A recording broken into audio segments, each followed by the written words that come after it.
Work for the night is coming. Give every flying minute something to keep in store. He pushed the day around. In case you don't know, there are 24 hours in it.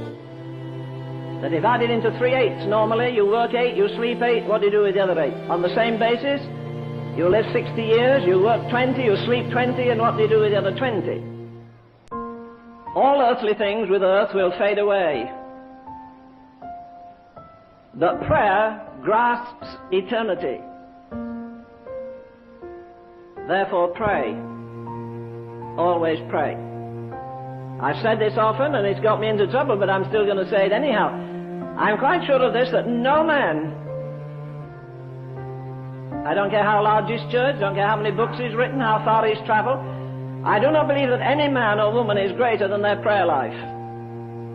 But I'm convinced of this: God does not hear prayer. He hears desperate prayer. There are millions of prayers prayed that never reach the throne and they're never answered, but never, never, never is prayer of this nature ever denied. Hannah prayed, why?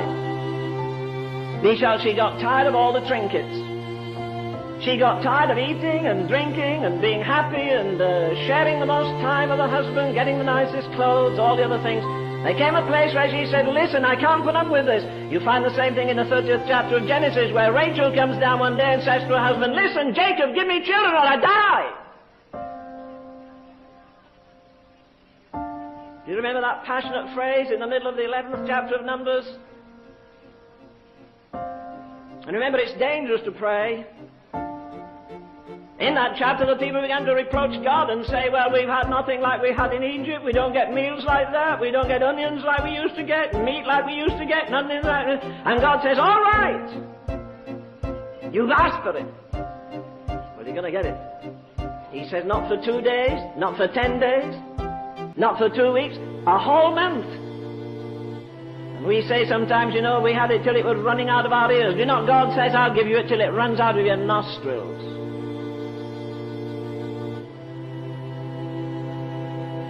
And Moses, the man of God, says, listen, I've got a murmuring, complaining people. God says, well, they complain more to me than they do to you anyhow. But Moses says, don't leave this burden upon me. If you do, kill me.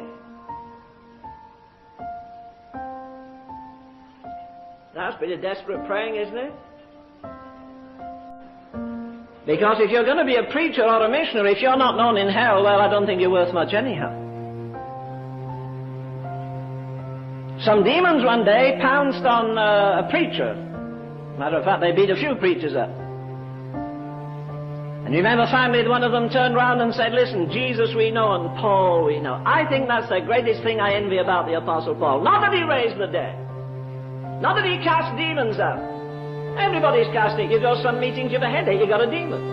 If you sneeze, you've got about 50. You know, the devil doesn't care a hill of beans how long we chase demons, as long as we don't hit the devil. To me, that's praying, not how long you pray. Well, sometimes we kind of think all we have to do is send a 5-word telegram to heaven and all eternity will operate for us. Forget it, that's not true. It always startles me that the disciples never said to Jesus, Lord, teach us to preach. They heard the greatest sermon ever preached by the greatest man that ever lived, the Sermon on the Mount, and yet not one of them ever said, Lord, teach me to preach. They never said, Lord, teach us to do miracles. They did say, Lord, teach us to pray. Prayer is not a position, whether you kneel or face the east. Prayer is not a position, it's a disposition. That's why the Apostle Paul says that it is possible to get to that place where you pray without ceasing, where every moment of your life you're in an attitude of relationship to Him, not for something you want, but that somehow God might come again and breathe. You see, the answer to America tonight is not in the White House, forget it. The answer to America is in God's house. You know, I'm so simple that I thought a year ago God was writing the last chapter of history as we know it. And I don't think that anymore. I don't believe He is writing the last chapter. I believe He's writing the last page. And it says, the Lord whom ye seek. Well, let's wait a minute. Are we seeking the Lord? Now when I say that, I'm not thinking about Bethany Fellowship, I'm thinking of the Church of God generally. Is the church seeking the Lord tonight, or is she seeking success? Is she seeking miracles? Is she seeking prosperity? What are we seeking? The Scripture says, the Lord whom ye seek shall what? Shall suddenly come to his temple. Don't go out and say like people say, well, I made up my mind I'm going to pray 4 hours a day after this. Why don't you make your mind up you're running the Olympics tomorrow? You have as much chance. You don't change overnight. We approximate to it. We get our muscles stronger and stronger in the place of prayer. You get to the place where you'd rather sweat, you'd rather weep in his presence than laugh in anybody else's presence.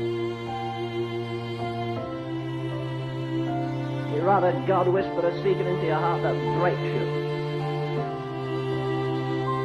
Somebody give you the prizes of all the world. Only one life will soon be past. Only what's done for God will last. Only one life will soon be past. Only what's done for God will. Only one life will soon be past. Only what's done for God will last.